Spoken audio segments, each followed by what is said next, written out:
Okay, well, good afternoon, everybody. Welcome to Fieldstone Leadership Network's Fieldstone4U. These are our Zoom webinars that we have created in response to your needs and your wants and ways that we could help you connect to one another and provide resources and education. I ask that you mute your audio as soon as you come on. If you could, that would be great. We are recording this so that we have access to it later. Anyway, our Fieldstone4U are Zoom webinars that we created to really help you. And at the end of every time that we've done a virtual check-in, I will ask the group, what do you need? And that is what fuels the next one. So we're very excited that we can do this for all of you and we can be here and be a resource for you. I would like to, as I said, we are recording. Robin Stropko will put in the chat a link to our YouTube channel where most of our Zoom webinars where we have been given permission to record are in the library. So you have that and you are more than welcome to share them with your colleagues. We have not recorded any of our confidential ones. Our learning groups have maintained their confidence, but all of these informational webinars are on the library, and Rob put that in the chat. A bit of housekeeping, again, if you would please mute yourself. I need to do that as well, so if I see that somebody might have forgotten, I will mute you. If you are having technical difficulties, I've been told that by muting your, sometimes it allows greater bandwidth. So if you're having problems at home or in your office, it's freezing, you might try muting your video at the same time. I do ask that you save your questions for the end because you will find that this will be a very informative webinar, and I imagine most of your questions will be answered, but certainly we want to give you that opportunity to get more information. So if you have a particular question that has not been addressed, please put it in the chat and our two presenters will address them as they come through at the end of their presentation, but as they come up. I would like to first acknowledge First Republic Bank, our corporate sponsor. So thank you to our wonderful supporters who fully believe in the work that Fieldstone does in helping to strengthen the nonprofit community. So thank you to our First Republic people that are on the call. I'm waving at all of you. And then I would like to, at this time, turn it over to Allie Edwards and Don Han. Don is the operations manager for Orange County Human Relations, and Allison is the CEO. And our topic today is very timely, it's very important. Last week I reached out to Allie and asked for help. And I said, we need to provide some information to our leaders. And Allie just immediately said, absolutely, let's get this on the calendar. So Allie, I just always thank you and Dawn for being such wonderful supporters of Fieldstone, participating in events pre-COVID and all of our Zoom webinars. You both are very friendly faces, and I was very grateful for the relationship and the partnership that we have. So thank you so much for being here, and I'm going to turn it over to you. Great. Thank you so much, Robin. And Robin, we have benefited so much from the work of Fieldstone and its different iterations over the years. I think we even go far back enough that we were funded by Fieldstone when that was still the work of the foundation, and up through now to the leadership network. We've sent so many of our staff through your programs, and we have really benefited too in this time of COVID from all the offerings that you've provided. So we are just trying hard to return the favor here, if anything, for all that you've provided. So thank you so much. It's really nice to be here. I see some familiar faces, so thank you for spending some time here today.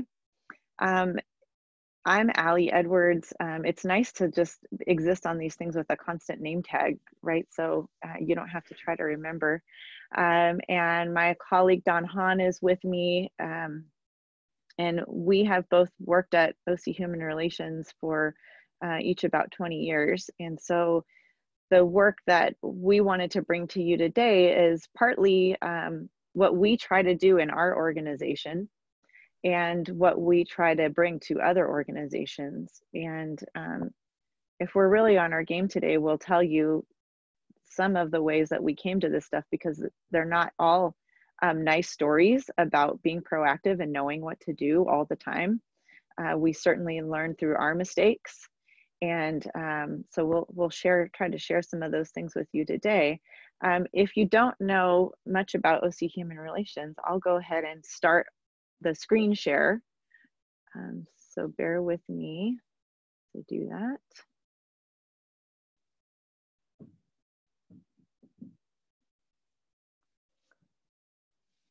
All right, is that working for folks? Okay. So our nonprofit grew out of the county's Commission on Human Relations, and our leader at the time had a desire to be able to do more proactive and preventative work around human relations, where the commission was adept at being responsive. We wanted to see what kind of work we could do to be preventative. So that's when we started doing work in schools and communities, trying to build safe and respectful communities, offering support and resolving conflict between residents, landlord, tenant, police, and community. So all of our work is about bringing diverse people together to look at today's critical human relations issues.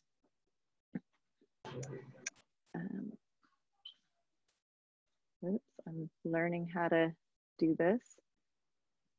Well, give me a second here. I've got dueling screens. So before I move on to our rules of engagement, I just wanted to kind of put a disclaimer out there. This is just a brief introduction to some of the foundational ideas that we try to use in our work.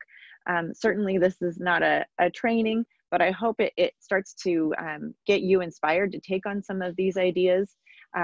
As I said, we're not perfect in our organization, and we believe we should always be a learning organization, growing and challenging ourselves to do better. So a frame that I wanted to offer for today is a quote that I heard just recently in listening to Austin Channing Brown, author and thought leader. And the way that she framed this work is, she said, the work of anti-racism is the work of becoming a better human to other humans. And I appreciated that quote, because for many people that are stepping into this work for the first time, you may feel nervous, you may feel intimidated, you may feel scared. But if we can come back to that frame, I feel like it makes it a little bit less intimidating. Of course, anti-racist work is more nuanced than just, you know, the way it's stated here. But I hope that gives you an opportunity to feel like you can step into this work. The other frame I want to offer for you all is a little bit perhaps more of a challenge, but I think it's important to understand that you don't need to have explicit racism or racists in your organization to have racism or any other ism impact your organization. This is not an effort to identify and catch the racists, so to speak, though we would hope that if you find that in your organization, you call it out and you handle it. But it's also an effort to recognize that the legacy and the impact of racism is felt in our organizations, sometimes without our knowledge, even without our consent. We have all learned things about race and racism in America, perhaps even without knowing it or without giving our permission. So if you're here, I'm going to assume that you have a curiosity, a commitment, a desire to be part of this.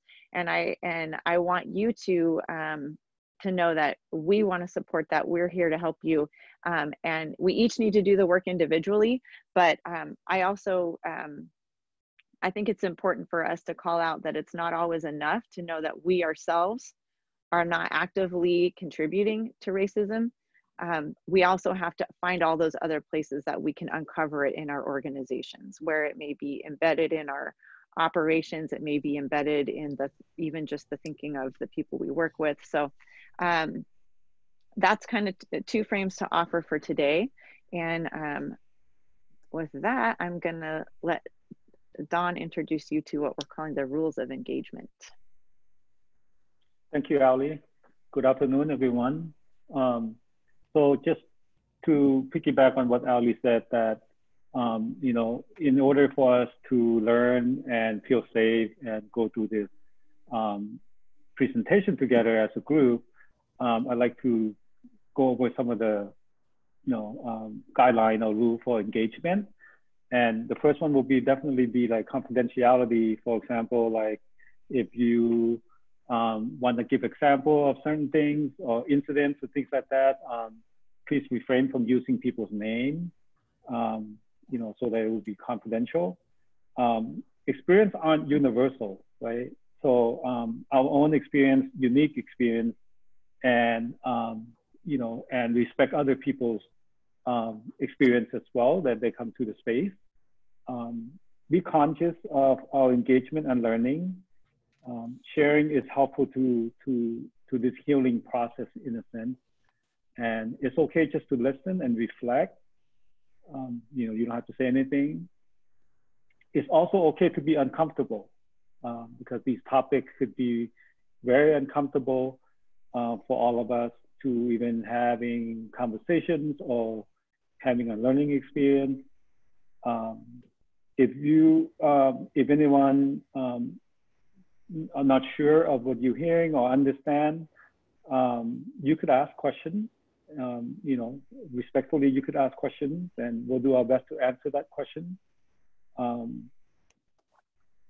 And try to go through this journey with us in a sense of being your personal journey by using things like I statement instead of we or they, you know, because we could only speak for ourselves, right? And so I want to go ahead and to the next slide, if that's possible, Ali. So that being said, this is a welcome to this brave space for conversation. That's what we call it. We kind of didn't want to call it a training because you know, it requires everyone engagement and be brave to talk about topics like, you know, racism, you know, inequality, you know, social justice or injustice. These taboo topics are very hard to come to a space and receive a presentation like what we're about to do, especially during this time in our life and in our history. You know, we've been impacted by a pandemic, and within that moment of being impacted, where the world literally stopped, we start seeing, you know, inequity that are being surfaced and come to the light. You know, the disparity between, even here in our own community, between, you know, the community here in Orange County, especially to the most vulnerable community, you know, such as the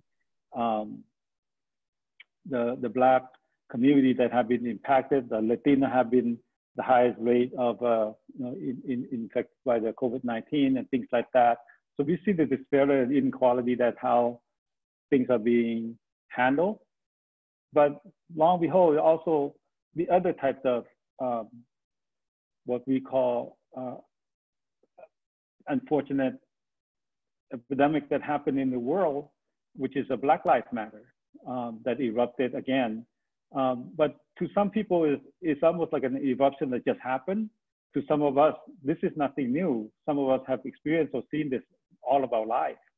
And so in order even to see that, the psychological impact that have of this public event, of the racist event that happened, or the violence that happened in our community, like Ali said, your organization may not be impacted directly or indirectly, but maybe there's someone in your organization that have experienced or have the direct impact, you know.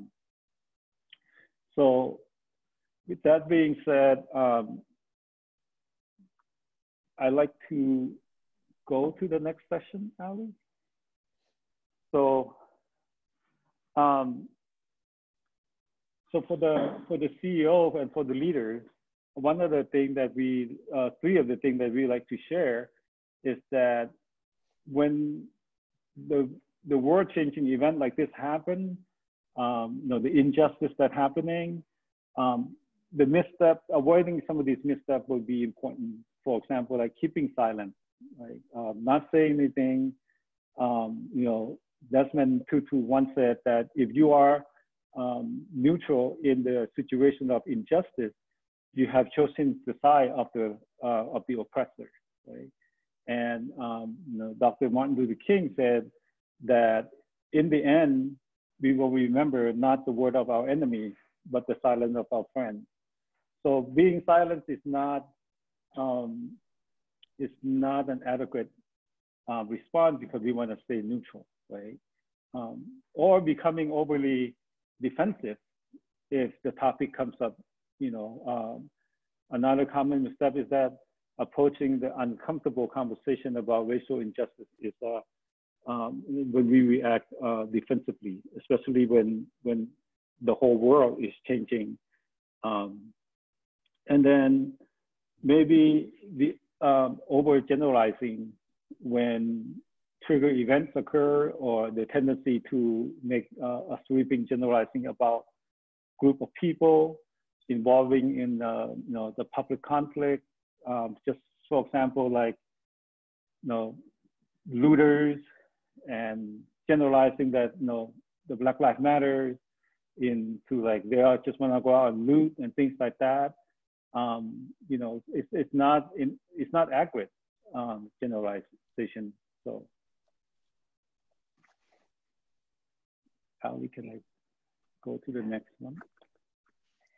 So thank you, Don, for sharing some of those missteps. And this is, these are basic way, just a real basic scaffolding that you can go through in this moment. So it's really important to acknowledge that these things have happened in the world and even in your workplace. So if you think about this, if you were taking on this work 6 months ago, there would still be, it would still be very important to acknowledge that there are different communities that are represented in your organizations that have been historically marginalized, that have been targeted by aggression and even microaggressions, and that possibly has happened in your workplace. Right now, it feels like this urgent call to make sure that we are taking care of our staff and that we are acknowledging that there's also this pain across the globe. I mean, we actually see this carrying outside of our nation across the world. So even though this may not be happening in our backyard, for certain members of our community, our friends, our neighbors, our coworkers, as Don mentioned, this has always been happening.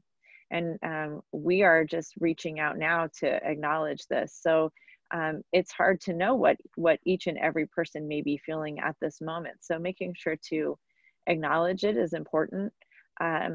My hope would be for you that you have some agency values, right, that you can call upon at this time that reflect this moment.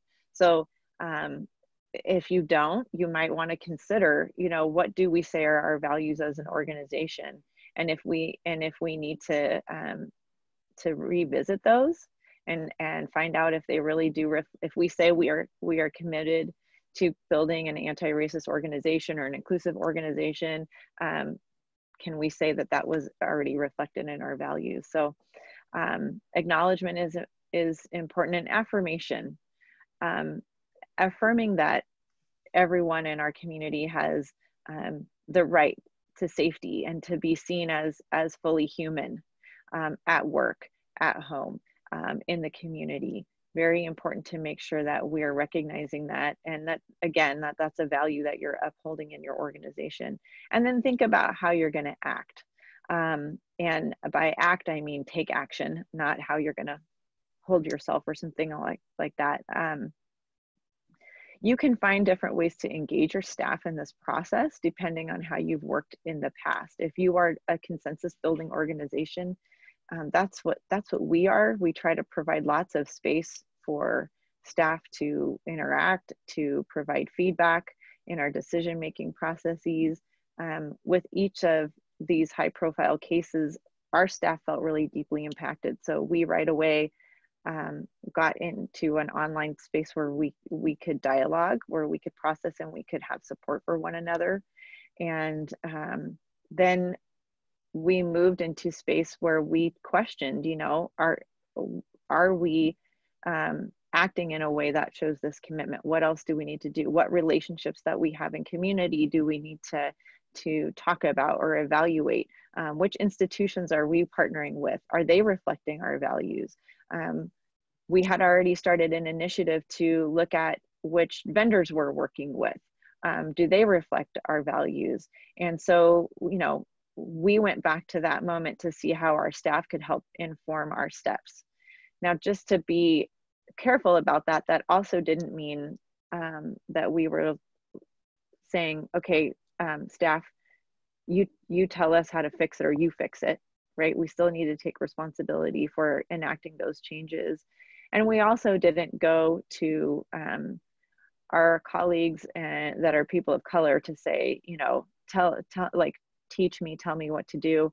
Certainly that's a pretty generally a broad statement. You may have people in your organization that are from the Black community or feeling really impacted by this that might say like, hey, I'm ready to talk about this and I want to be part of this solution.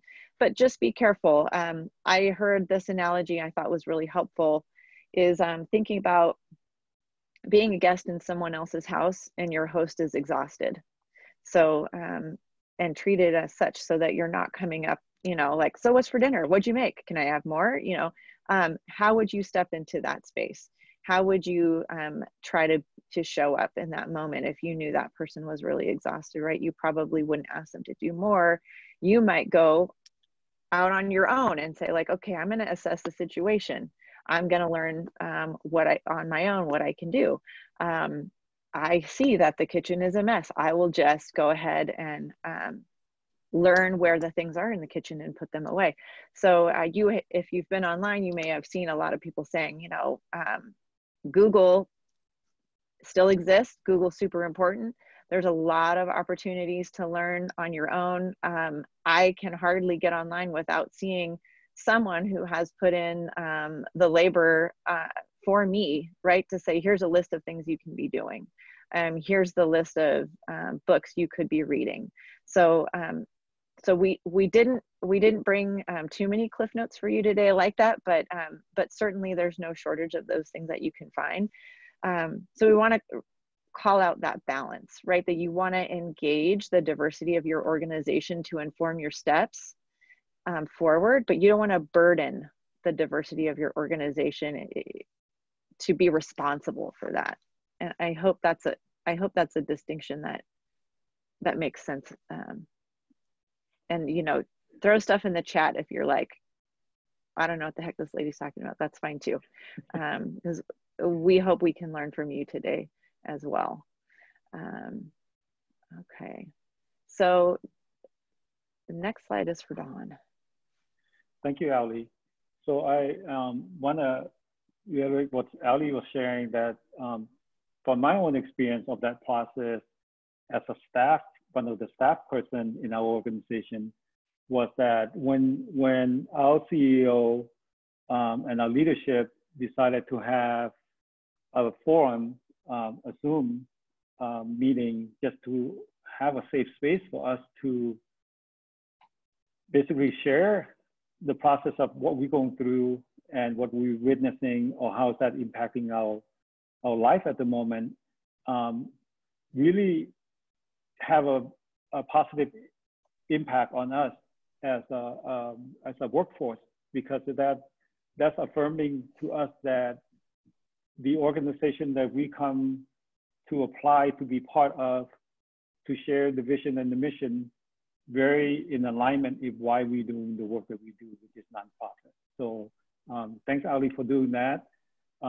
So why inclusion is important work, as you already know, that U.S. and Orange County are increasing in diversity as we speak, and it's imperative for corporation to adjust to the diversity and inclusion, to enhance or even add on more steps and commitment moving forward. So for nonprofit, it's very imperative for our mission to serve a diverse community. How do we adjust, or even looking at our vision and our mission of how do we provide the highest quality of services to our diverse community, right? Because race and ethnicity and cultures matter when we deliver our services to these communities, and especially if we are advocating for equality for all people. Right? So that is something for us to really put into consideration of why this work continues to be important. Thanks, Don. So we want to talk a little bit about some best practices, and so I'm going to start going through them. But the first one around a committed CEO, in a little bit we'll go more in depth to what that person looks like. But for this part of the slide, I want to share the importance of your board. Right, your board is also responsible for hiring the leadership of organizations. And I know that many of you in the room are EDs and CEOs, so you know, you're already there. But when there is turnover in an organization, make sure that your board is also committed to this. I can share a couple things that we do at OC Human Relations, and that includes we don't have a give or get policy with a number on it, and we did that so that we could be really inclusive of lots of different folks. So our wording says that it needs to be a personally meaningful amount. And that does take time, because we spend time with each of our board members talking through what that amount will be for them. It may mean at times that we don't have, we never have like a boardroom full of C-suite folks that has not been, or what is the fundraising, high net worth individuals. That's not always what you see in our boardroom. What you see is we have a really diverse board.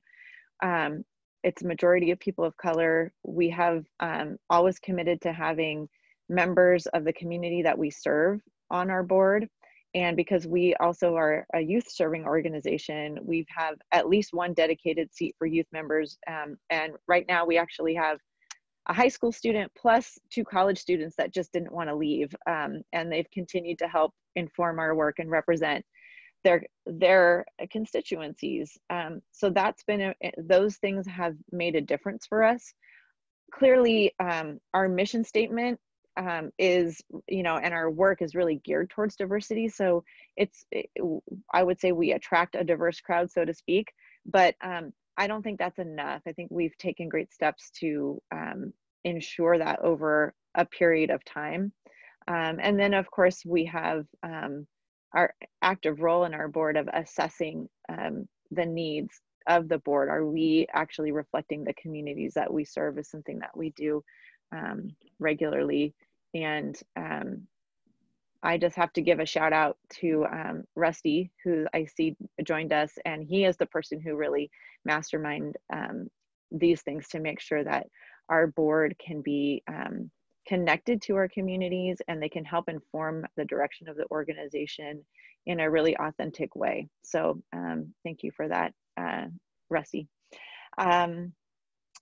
Best practice number 2, a long-term holistic approach. So just know that this work is a lifetime of work. And for many of you, that may be hard because you're already committed to a cause. That's your life's work. You're running a whole organization dedicated to something that you care deeply about. But this is also a daily practice. Some people will call this anti-racist work. Some people will call it being an ally. There's lots of different titles depending on who you are and your positionality. But I appreciate the description that it's really not a title, it's a practice. So day in, day out, you're keeping up with that practice. You are figuring out what you could be doing better, And like any long-term learner, right, you have to be able to stay curious. You have to be able to stay humble. But, you know, Dawn mentioned that not getting overly defensive. And if you find yourself in this space being defensive, try to figure out why. Where is that coming from? Before, hopefully, you respond, right? Before you say, I would never do that. Or like the classic, like, I don't have a racist bone in my body. I don't think anyone really believes that about anyone anyway. So take a pause and try to figure out where that's coming from, and chart that along a long-term course. A holistic approach also means that you embed this into all the different aspects of your organization. So it's not only communicated through leadership, through the executive director's leadership, through the board chair's leadership, but it's part of your communications, it's part of your programs. You're thinking about, you know, well, how could I do this meeting differently or better that would be more inclusive? How can I make sure that our hiring, firing, all that stuff is reflects the same commitment. Even my my evaluation process. Are there ways I can work this into all the things that I do each day? So best practice number 3, recognizing the potential and contributions of people of color. So this is really, can feel tricky to folks because I already told you not to just run to people of color in your organization. And some of you may be that person who other people run to quote unquote get all the answers. But it's really about trying to make sure that we recognize that the contributions, the knowledge, the even images of people of color have often been pushed to the margins of our society, right? So how can we try to bring those back into the center of our work, of our practices?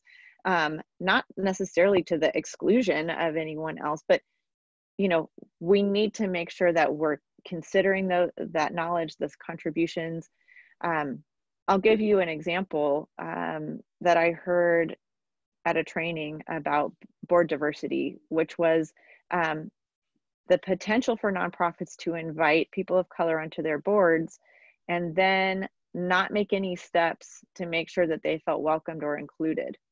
And one example was a new board member speaking up and saying, you know, I could do that. I could make that contribution. I think it was a web page that needed to be updated.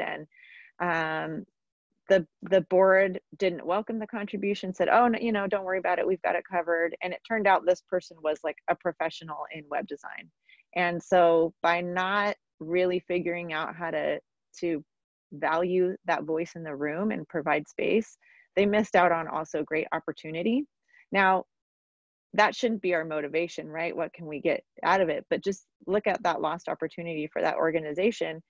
And lots of the other stories told at that training were about board members who just decided to leave, right? I don't really feel like you're wanting my experience and my knowledge to inform your work. I feel like, you know, I'm here to check a box.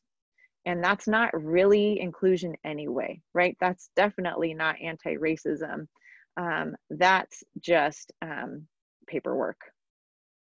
And we can do better than paperwork.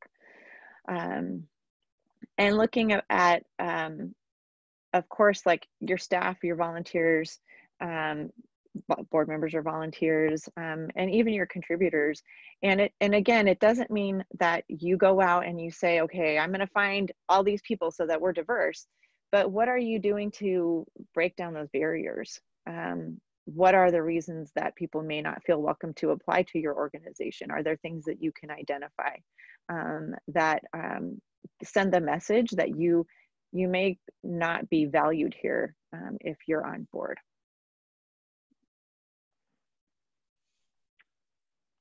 Thank you, Ali. So best practice number 4 is to recruit and retainment of staff of color. So sometime when we put out, because I get to do a lot of recruitment for our agency as an operation manager, sometime when we wait for applicant to just submit their application, through whatever link we put on, may not be enough. Maybe we have to consider like what specific group that will diversify our service or our staff. We might have to go out and recruit, with a specific population or community, right? So going out there and take the extra step of putting into a policy and practice of, how do we retain our staff that build the strength with their own knowledge, their own skill, their own life experience to be a contributor to our program, and making that connection to the community is important. So normalizing the performance review and professional development practice that equalize all playing field in, from the very top to everyone else that work for the organization. Best practice number 5 is creating an inclusive program. So oftentimes our agency gets called to go out and help either with incidents or even starting a human relations task force or bringing our program to the community and providing community building services or initiative or things like that. The very first thing we do is go out and do an assessment of what are the needs from that community. And we don't just go say to one group and say, what is the needs in your community? We actually want to make sure that it's being inclusive of everyone's input. The example I have was when we were doing an assessment for a school district, and we realized that the people that's already at the table are not wholeheartedly represent the whole community or the community of family that attend that district. Some can't drive themselves or be able to come to the district office at 5 p.m. on a Wednesday because they have other applications, because the district covered 3 different cities. So, 2 different cities. So the distance itself is already a barrier for people to participate. We actually went out and seek out like who are the missing, organizations or populations in this district that needed to be included into the program and needed to have their voice being heard. So we bring that awareness into our practice in terms of like we want to make sure our programs is being inclusive of all of our community needs and clients and population that we serve. Best practice number 6 is definitely a two-way communication between community of colors and organizations that serve.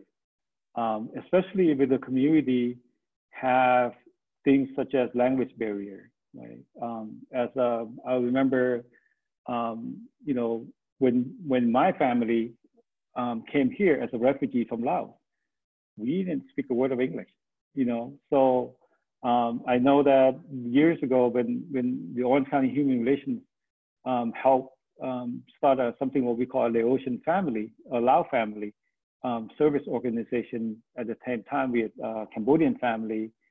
And it really brings the importance of an organization that come out and actually value the feedback and the communication in a two-way, right? I'm not just bringing my expertise to tell you what's best for your community, but actually we need to come and listen for you to tell us what is best for your community, right? Same thing when we do law enforcement training, we always emphasize that the area where you patrol may be your assignment, but that's people's home and community that they live in. So in order for you to do your job effectively, you have to have a trust relationship where you could build communication. Right? We also faced a project that we did in Anaheim, initiative that we did. Residents used to tell us that are you going to be one of those programs that come in and go in a year after you run out of money and nothing's being done or nothing's being implemented here? We actually know. That's something that we learned, is that, no, we made a promise that we're not going to come to deliver tools and programs to you. We're actually going to come and engage and empower you with skills that you could help to organize and do the things that is best for your community. So those are the things that we do a lot of listening, do a lot of our own learning. I mean, if I could ask my colleague, you know, who work in that community full time, there's so much that we learn from the community members that volunteer their time to give back and to help each other to uplift their community. So those are the things that we value as the way we work with the community that are marginalized or vulnerable.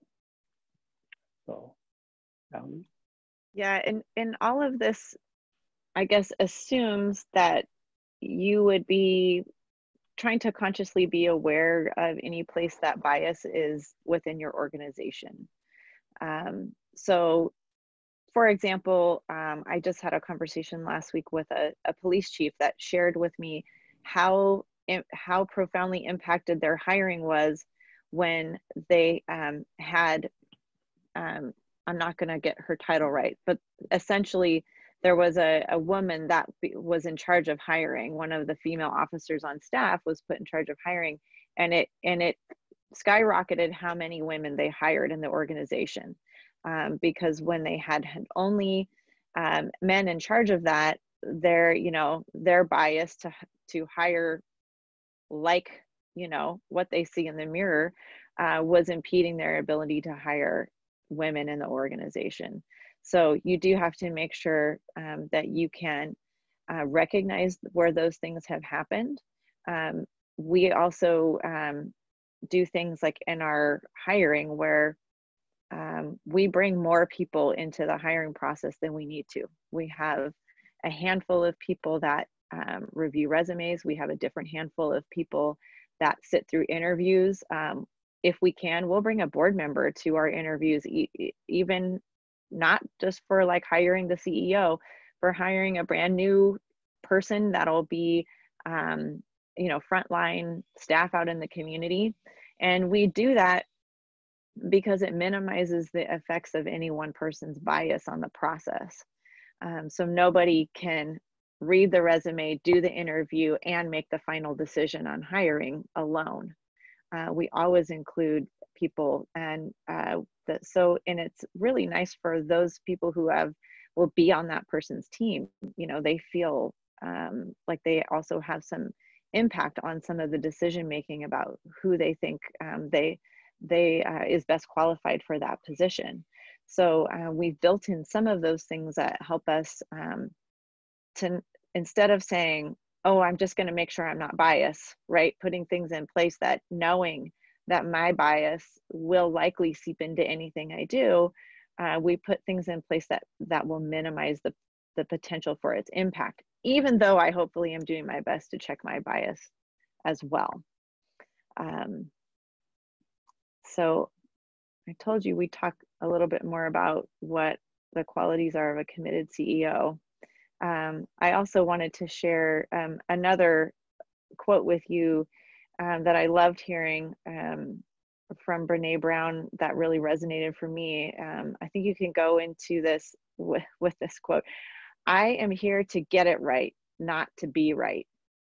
And thinking about that distinction it's a different type of humility, right? That tells you I can learn, I can grow, I can be wrong and figure out how to take responsibility for that in a way that's not alienating others. So I don't think anyone expects us all to get it right the first time all the time. So come into this with that understanding of humility and ability to learn.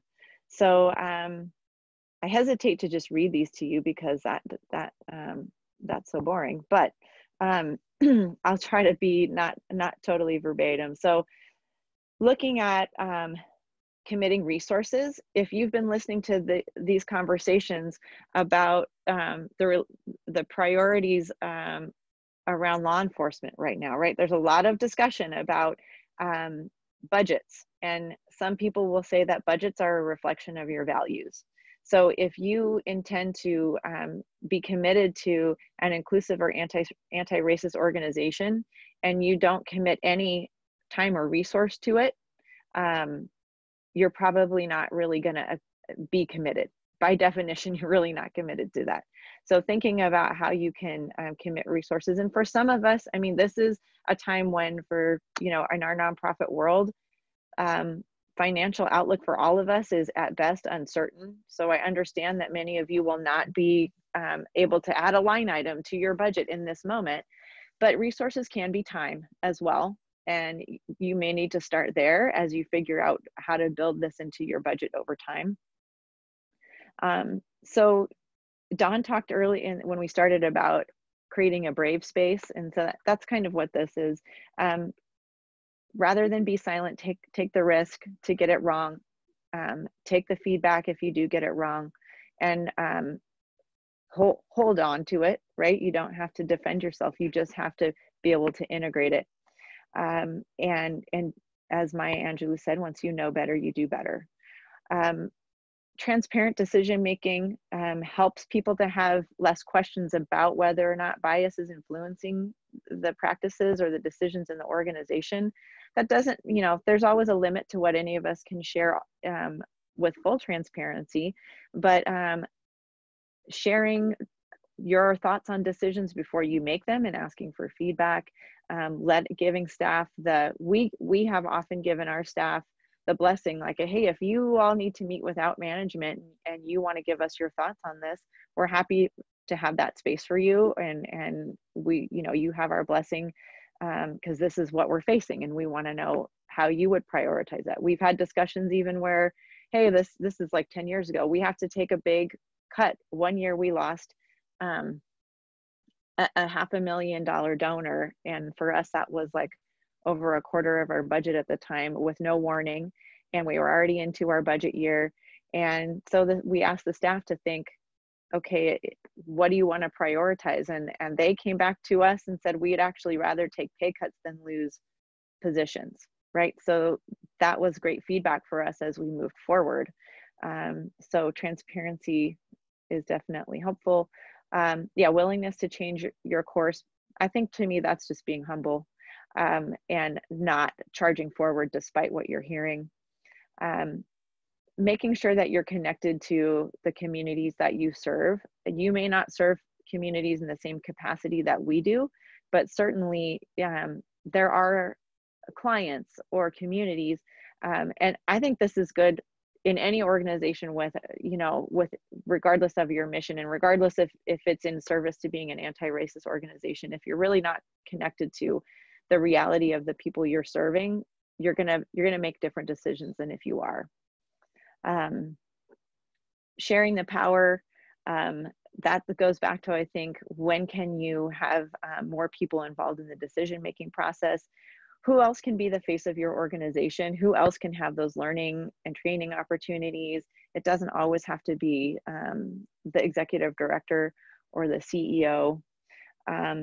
What is the makeup of your leadership team? Are they diverse? Are you continually bringing the same people into your inner circle? Or are you looking for a diversity of experiences, a diversity of backgrounds, a diversity of perspectives? And when they're there, are you actually hearing them?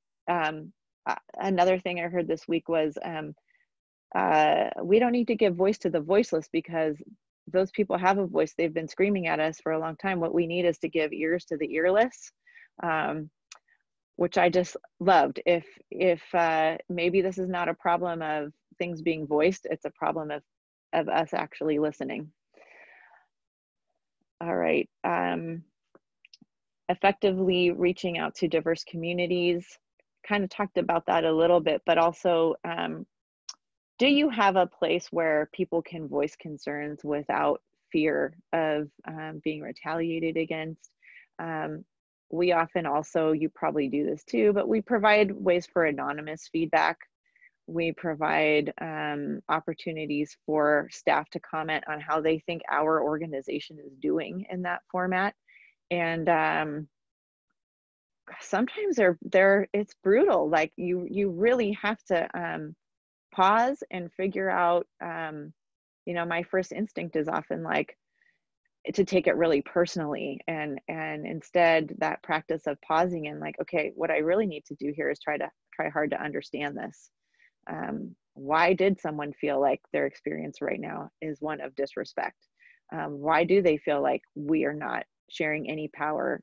Because we use restorative practices in our work. One of the phrases that we use, like, we want to do things with our staff, not for and not to. We want to do things with community, not to community, not for community. And if people feel like we're not modeling that internally, you know, that's a real moment of reflection. And then lastly, looking at a clear conflict resolution process. We're all mediators, but it does not mean we're great at conflict, honestly. We avoid it just like other people do.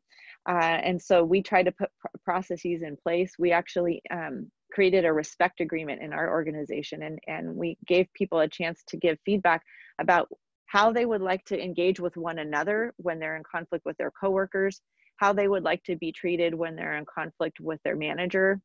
Oh my gosh, Dawn, there's two other categories that I'm not thinking of that are in the respect agreement right now. Do you remember? Do you remember Yeah. there? So management with employee, you know, employee to employee, and team to team, because we have different program and different teams.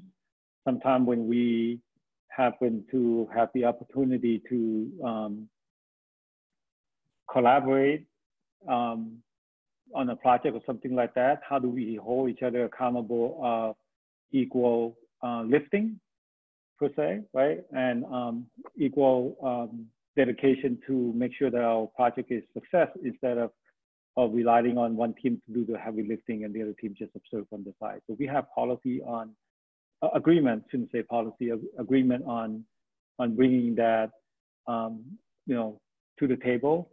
And it becomes part of our onboarding process. When we bring in a new colleague, we want to make sure that we share that as important piece of our policy. You know how we have to do the onboarding, HR policy, and standard of conduct and things like that. But the respect agreement is up there with us, so that people know that we have a culture here at OC Human Relations that we value respect to one another. So. And you can see, just by way of example, that one of the practices that we've taken on is often introducing ourselves with our preferred pronouns that you can see in our titles. And that's a great example of, that was not started from the top down, right? That was our staff saying, this provides a more welcoming space when we're out in the community. And so we practice it in our spaces, in our meetings, so that by the time we're out in community, that it doesn't feel uncomfortable. It's just part of our practice. It's almost like the same thing of, like, you know, when you first wore a mask somewhere right now and you're like, oh my gosh, I feel so uncomfortable. And now you go out and you're like, you don't think about it, you've adjusted. This is a good example of the staff bringing things to us that they felt like we needed to adopt to continue our commitment. So that's kind of the end of what we have to offer for this kind of just basic introduction today. But we're happy to take questions, and we're really happy to have you to learn from you and to have you learn from one another. Love to hear things that have worked well in your organizations, or learnings that you've had when things maybe didn't go so well. Thank you so much, Dawn and Allie. I mean, I have 2 pages of notes, so this is just wonderful. So I'm sure that people will be reaching out to you. I have one quick question. Can you share with us some examples of microaggression? Yeah. So gosh, some of the ones that that when this term first started being used, people would talk about things like, I notice when a cashier goes to give me change, like anyone carries cash anymore, but they're careful not to touch me, right? You know, sometimes people it's like, let me make sure I drop that change in your hand and I don't really have to touch you. It can be, I mean, for the women in your office, you know, there can be things that kind of imply, well, you didn't look good before, but now you look better. You know, the sort of those backhanded compliments that we've all heard, and you're not always sure how to interpret someone saying, you look really good in that dress. And you're like, where are you headed with this? Another one would be telling someone like, oh, you're really articulate, as though you're surprised in that moment.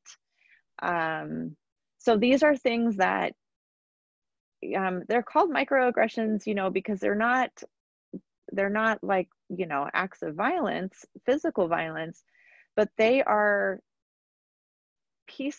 interactions that cause you to question what's happening in that moment sometimes. For some people who have experienced this over and over, they're adept at recognizing them and they're not questioning it. But you may find that it's like, okay, is this happening to me because I am this person, or would this have happened to anyone? And now you're expending the, you know, the emotion and the energy that goes into having to examine all these interactions. So those things can be kind of like a crazy making moment, or then someone might turn around and be like, well, I don't know what you're talking about. So those are some examples. There are countless others. I'm sure there are people in this call that have experienced them that could probably give you more personal examples, but they're kind of those day-to-day things that if you are not used to experiencing them, you might not recognize that it's happening to someone else.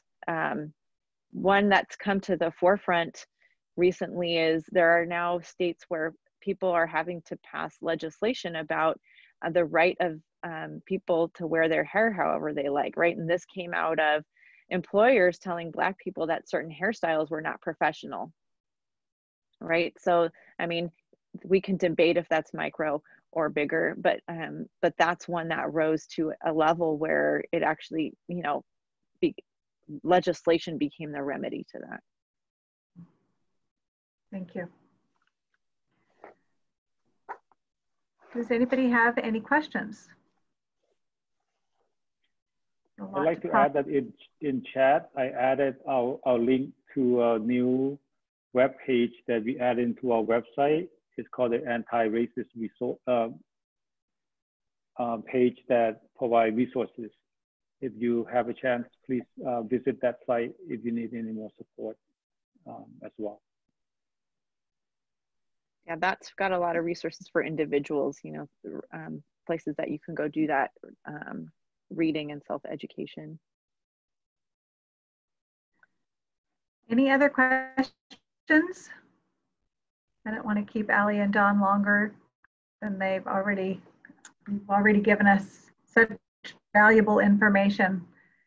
This was so helpful, and as I said, the link will be available so you can go on and get the deck will be included in the recorded Zoom webinar.